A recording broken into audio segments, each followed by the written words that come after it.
Hey guys, RC here. We are back for episode 3, and I will try to remember what I was doing. Had a power outage right in the middle of recording this episode, so lost everything. But anyway, this is a tutorial for Dwarf Fortress, and we are playing Dwarf Fortress 4305 R08. This is the latest release of Lazy Noob Pack. And again, I know a lot of people have problems playing Dwarf Fortress. I was one of those people. Still things I have issues with that I haven't mastered or haven't even gotten up the courage to try. But anyway, wanted to at least cover some of the basics to try to help people get into the game. In the previous videos, we did cover the wiki, which is astoundingly good. And we have covered world generation. Let's see. World generation, and basically then looking at the world gen map and figuring out what it is we're looking at here. Alright, now what we were talking about before the crash, now we want to get in and actually get into the nuts and bolts of this screen and start looking for where we want to play. So first off, to recap, we've got this entire world. We can see a portion of the world, about a quarter of it, and then we can see our individual area, which is everything in this square.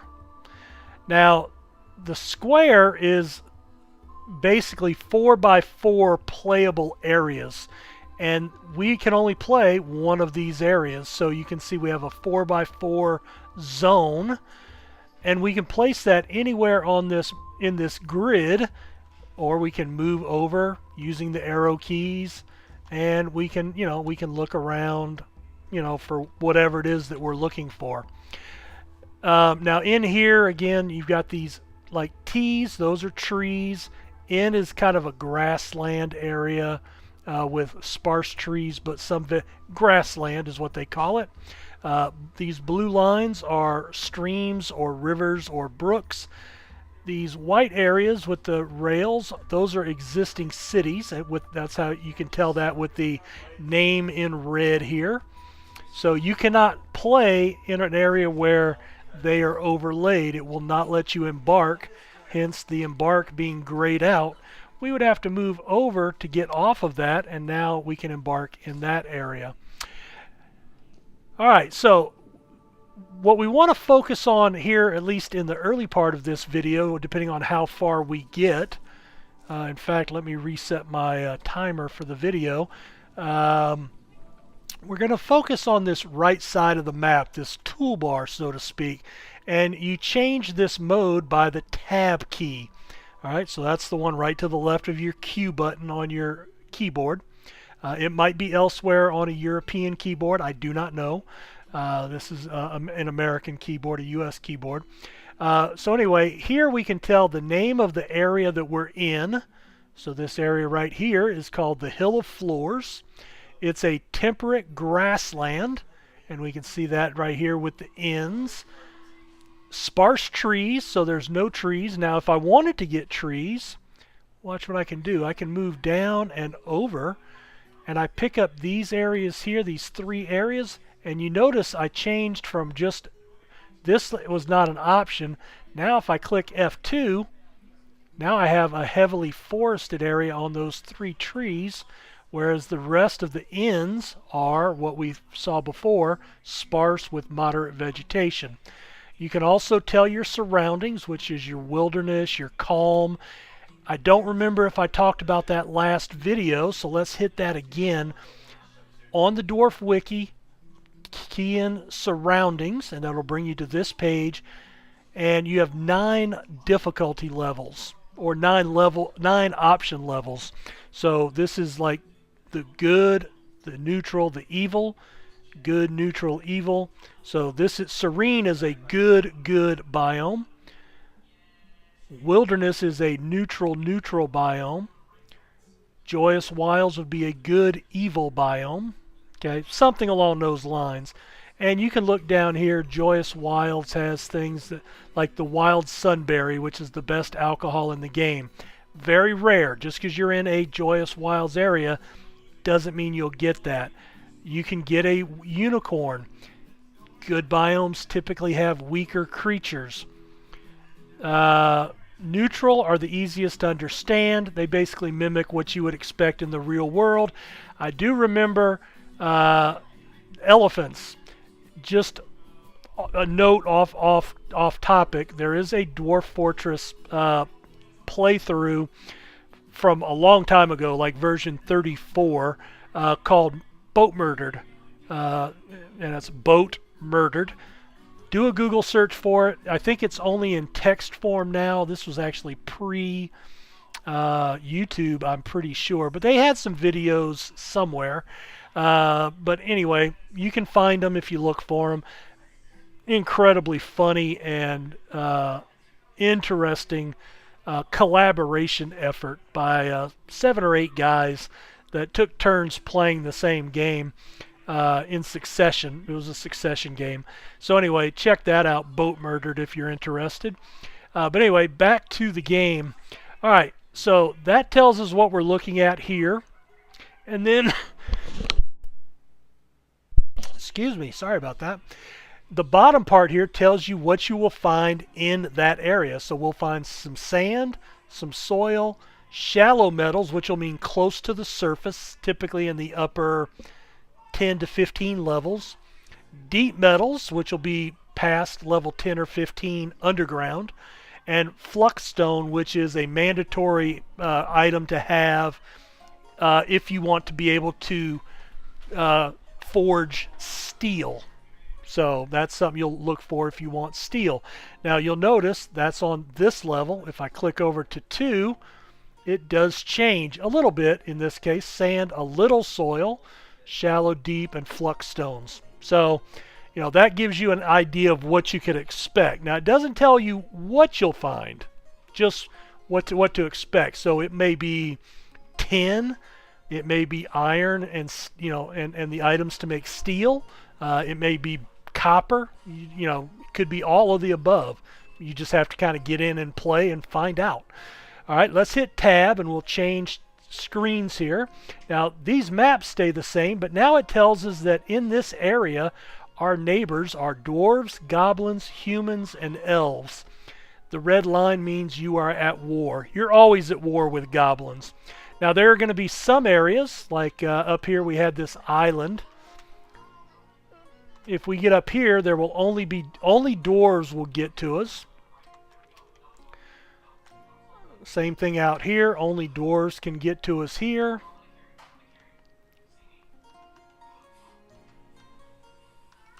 Now there was one area right here. All right, so down in this area, you notice that a tower appeared. Now we can't find the tower on the map, but the tower is a necromancer tower. Even in a non-evil biome where corpses don't die, they come back to life as, you know, as undead, a tower has the same effect. So you may be attacked by a goblin army one month, and the next month a necromancer will raise an army of undead and he will attack you as well. So a tower adds additional fun options. There are certain ways to deal with that, to fight that. But be aware, you know, some people want that in their maps, some don't. So be aware of that. If you see tower, it is a necromancer tower. So let's flip to the next tab, hit tab. All right, this is your civilization. Now, notice the labyrinthian urns is highlighted. I'm going to hit the plus button on my number pad, and it moved up to the future citadel. So use the plus and minus key on the number pad to the far right of your keyboard, or sometimes you'll have a separate calculator keypad that would have the plus and minus key. That's what you would use on a laptop, for example, that you plug into a USB port. So let's watch what this does. All right, we're here on the whole map. So the future citadel is this area down here in blue. That's all of these blue Ankh symbols are dwarven hillocks or fortresses for this civilization. Each civilization has its own nobility class, its own king or queen, and you know, that will be who you trade with. Now, even though they're down here, you can be way up here and they will still trade with you. Okay? Just, you know, be aware. All right? Now let's watch. I'm going to hit the plus key and change to the Dyke of Dimples. I don't see any blue dwarf locations anywhere. Okay, there's the future citadel that we saw. That means that the Dyke of Dimples is a dead civilization. There is no, you know, if there are any surviving dwarves, they are just roaming right now, and wherever you settle, if you choose them, you will immediately become their main fortress, and you will get one of your dwarves will become the king, or the king, if he's still alive, will move to your fortress immediately, basically. So that's a dead civilization. The Rooms of Crewing is over here on the southwest corner of the map. The Boat of Runes, I'm not seeing them pop up anywhere, so that's another dead civilization. The Hammer of Fingers up here in the northeast. Alright, the Rough Wires, they're cohabitating down here with the Rooms of Crewing, but they're also moving up into this central grassland area. And the Labyrinthian Urns are based here and moving up into this northern peninsula. So you just choose who you want to play with. You know, there's ways that you can go into Legends Viewer, find out who the king is. Maybe he's actually an undead dwarf. Again, completely different video than what I'm doing here. This is basics to get started playing the game. I typically want to find a place, and this will be the last one I look at, but I will typically try to play with the biggest looking one or one that's in my area. Now, maybe I want to have a challenge and I actually want to rebuild a civilization. So I may go with the Boat of Rams or the Dyke of Dimpling in hopes of, you know, starting all over again and making them a mighty dwarven civilization again, rather than one on the verge of or in extinction. So I'll come back to that one after I pick a site, but that's what that tells us and shows us where they are at. All right, so we're going to hit tab again. This is an elevation map. The pink is your area. This is your 4x4 zone. And the rest of it is an elevation. Blue is low. The darker blue is the lowest. You get into the grays, and that's the higher areas. Now, if we hit tab again, watch our local map. Now it changes to a numerical readout. Okay, so basically we have this low area through here, and I'm going to tab over to here. Okay, well, we see we have this river, so let's come back. So we have a river through here, right here on the map, so that explains why we have this low area. So we're going to have some pretty high cliffs over this river area, and even some very high mountain peaks or very high cliffs.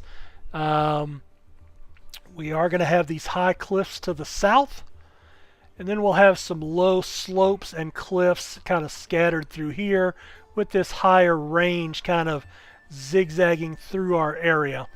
Okay, so, you know, do you want an area with multiple height levels? Do you want an area with all one level or one or two levels that are similar? Do you want an area that's you know, completely flat? You know, and that's something you kind of have to look at. And this is also where you could tell it's hard to find them, but sometimes in the river area, if you see like from a 0 to a 1 or 2, that would be indicative of a waterfall feature on the map. Now everything's 2D and it uses ASCII for the coding graphics, but as we noted in the Lazy Noob pack in the first video, you do have the graphic packs. I'm using Phoebus.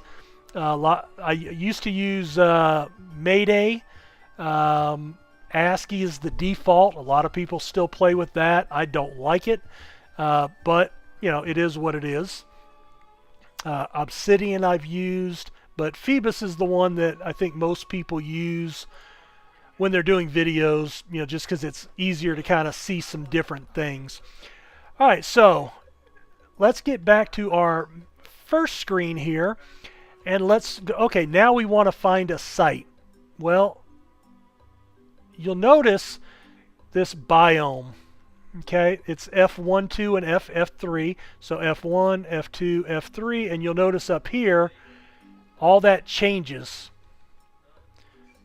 All right, so F1 is this zone, F2 is this one, F3 is that one. You're looking for whatever it is that you want to get out of your play. Do you want something real easy? Is it your first time playing? Well, you're going to want shallow metals, deep metals, soil, flux stone. You're going to kind of want everything. If you have flux stone, it means you at least have the ability to make steel, that you probably have iron in your area. If you don't have flux, you may still have iron, but you'll have to get flux stone via trade. You may have flux stone and not have iron, meaning you'll have to get the iron from trading or from killing goblins when they invade. So the easiest way to do this is to find a desired location. So we're going to hit F, and we're going to see this change. All right, now your X and your Y. This is your X and your Y. We can change that from 4x4 to a 3x3 if we want to. The less RAM and the less powerful your computer, you may want less of an area. Savagery. Okay, again, we talked about savagery in the wiki. All right, savagery levels. So I want high savagery. Let's just say that I want high, so low, medium, and high. So basically, any area that has one of these options will show up. I could make it medium, and anything here would show up, but not higher. Don't think. Evil is going to be this way. You know, benign, neutral, good, neutral, or evil. So low, medium, and high. So let's say I want a low with a high savagery. It should pull something in the Joyous Wilds. You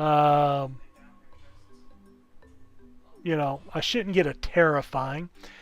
Elevation, if you want mountains, well, you want high. If you want, you know, river valleys, you want low. If you don't care, not applicable.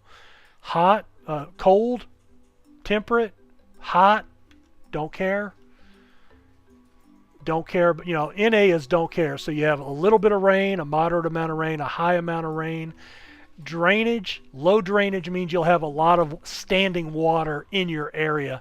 Could be, well, we're going to ask for a river down here, but this could be ponds. So you could end up with several dozen ponds that you could use for water sources and fishing. High runoff, that would put you more into a desert area with no water really staying behind. Fluxstone, you have to have that to make steel. An aquifer, this is a layer of all water. Picture this ocean across the whole width of the map, 1, 2, or 3 levels deep, sometimes more, and you have to get through that at some point to get down below to the stone. I hate aquifers, and in fact in the options I turn aquifers off. Hate them, don't like playing with them, so but I still choose no. River, yeah, maybe you want one, maybe you don't care. I usually want multiple metals, shallow and deep. I usually want some soil. Now, depending on what you're trying to do, you may want to build deep and you may not have a volcano, so maybe you want deep soil to be able to build your farms deeper under the earth. Clay, that's going to be to make pottery, things of that nature. And enter to do search. So just follow your directions. Enter. And you can see it's going through and it's finding areas, but Nothing's popping up yet because of this low evil.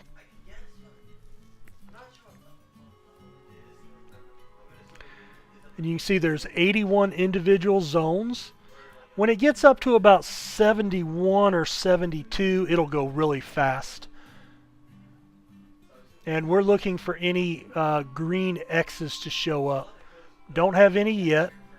These areas are showing up green, so maybe we've got 2 areas, but they don't have the X's showing up, so I don't think so. And we should go real fast here.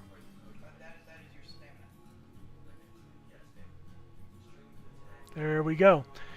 Alright, so we have, it's all green here, so that means we have some areas, and it's basically these 2 areas right here. Alright, so escape to browse the results, and we're going to go to that area. Remember, you have to look here to get to it, and then here to dial in on it. And because we've done a search, it will automatically put your starting point on the zone that matched your search command. Alright, so, and we can move down to that one, and that's this area. Now, what do they have? Well, they have 2 different biomes. F1 is a glacier, freezing, no trees, no vegetation, but it is joyous wilds. Mountain, freezing, no trees, scarce vegetation, wilderness.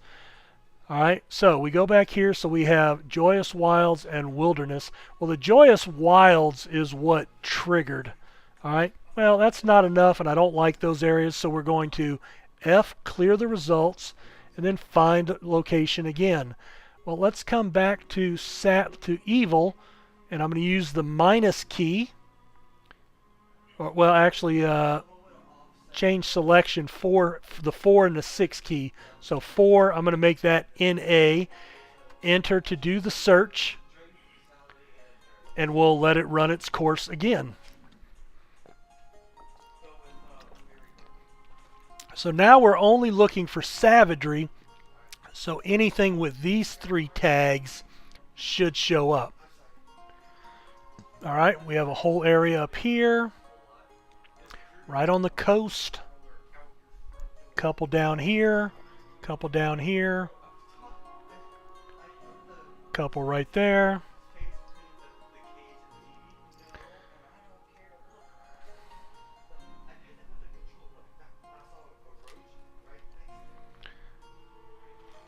Alright, a big chunk right here along these mountains.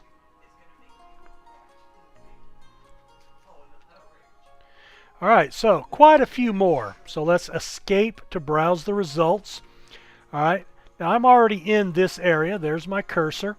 Alright, so these are untamed wilds. Let's come back over here, and there you are. So those are neutral, savage areas. Alright. The elephants of boat murdered, dangerous giant eagles. So benign and neutral zones are fairly safe, while savage neutral can pose some major problems. You can have some different climate, landforms, and wildlife, which is going to be random at the beginning. Alright, so that's kind of what we're looking at there. Now the other thing I want to look at is I'm looking for any of the purple areas. Alright, let's come down into this area. So that's all untamed wilds. Now that's wilderness, but there's multiple levels. So if we hit F1, it's wilderness, F2, untamed wild. So it's all coming, you know, there has to be at least one untamed wild in the 4x4 zone to qualify. Now, what you want to also look at is, I personally think it's good to have multiple biomes because that opens up the opportunity for more things to happen. Okay? So, you know, if 2's better than 1, 3's potentially better than 2, especially if they're all different. So like in this one, we do have wilderness, we do have untamed wild. We could actually find some areas. Alright, that has 3. So freezing, woodland, cold woodland, and cold woodland wilderness. One shrub, two are shrubland. Okay, so you just have to decide what you're looking for. Even though we're here in the green area, it's still freezing, so maybe that's not your idea of a good time. All right, up here we're in a rocky wasteland. 3 biomes. The first one, no trees. So, and we have a sand desert on one area in there, up in this corner. All right, but we have very deep soil, shallow metals, deep metals, and then flux stone in that one layer. All right, so you always want to make a note of that, because if that's something you're looking for, when we're digging on our map, let's say this is our entire, our screen is our entire map. Well, if our flux is only in this top left corner, that's going to be basically this grid on your actual play screen. So if you're digging down in this area on your main map, once we get there, you're not going to ever find flux, because it's telling you here it's only going to be in this upper corner of your zone. All right, let's clear those results, and let's change savagery, and let's go to high evil. Enter, do the search. Now the high evil should be terrifying, if we have any, and we may not, because I didn't see any develop. Now it's going to be in these purple areas, if it's going to show up at all.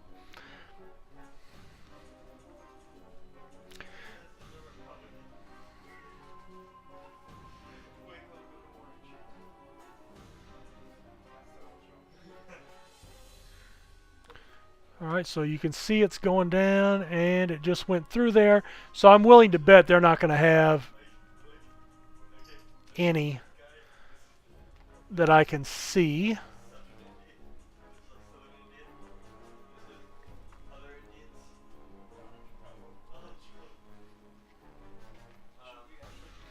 Alright, so there is a suitable site somewhere. Oh, down here to the bottom. Alright, so let's escape to browse. Alright, so we have 3 locations, including 2 that have volcanoes, but none of those are in our area. So this is the area it picked out. There's the volcano. Move to this one. Here's the area it picked out. There's our volcano. Alright, and you can see there they have a haunted area. Now you can't really tell because it's one small area, but let's look at F1 and F2. Alright, so these 7 zones are wilderness. These other 5 zones, or let's see, 8 zones in your area are haunted. There is a volcano out here, but if we go out to that volcano,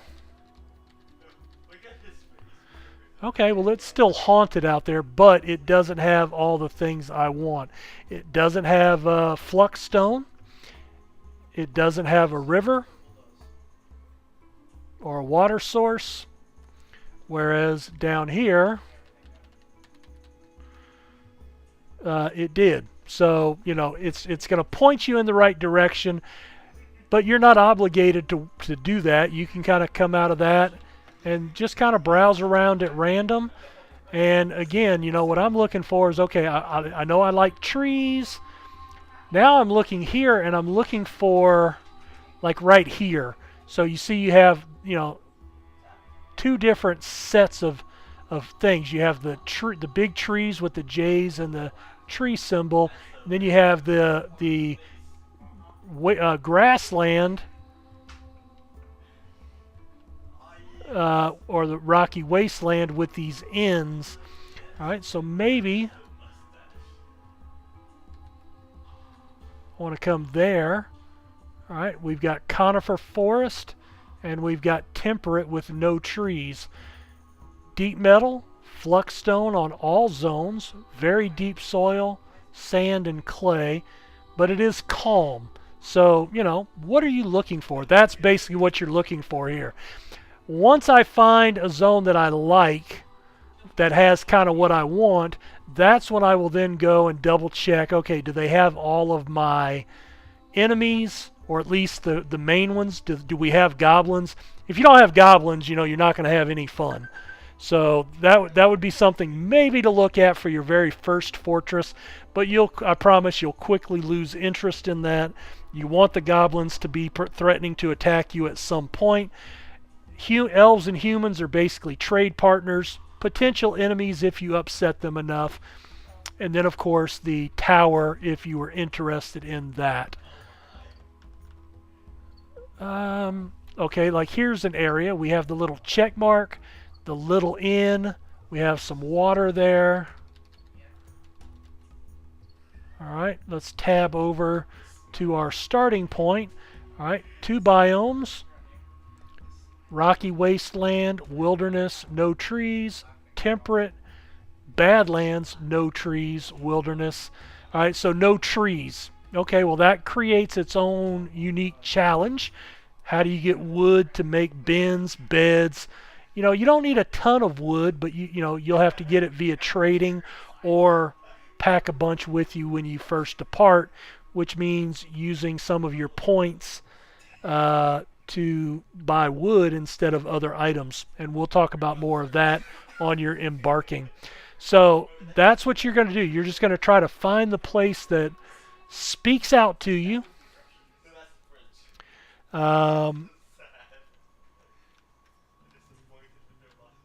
Alright, let's see. Temperate woodland, a stream, shallow and deep. No fluxstone though.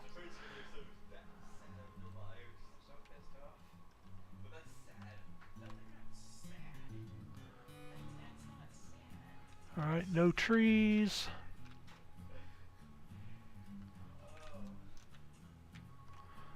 Let's come up to the other side of the Badlands there.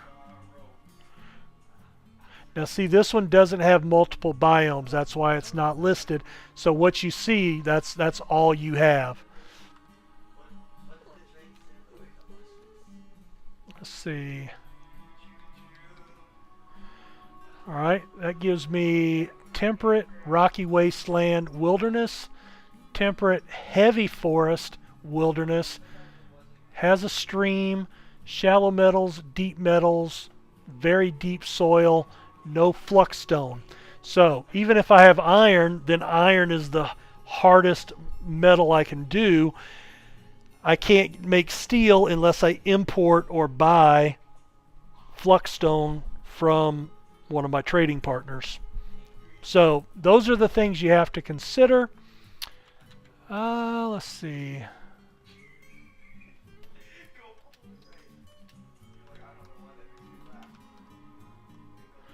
How about... Alright, you know what?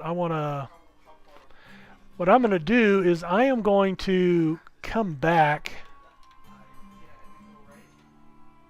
in the next video and I'll pick out a location. I'm going to actually be searching while I'm finishing up here, but I will find a embark spot, and then when I come back we'll actually embark and go through setup.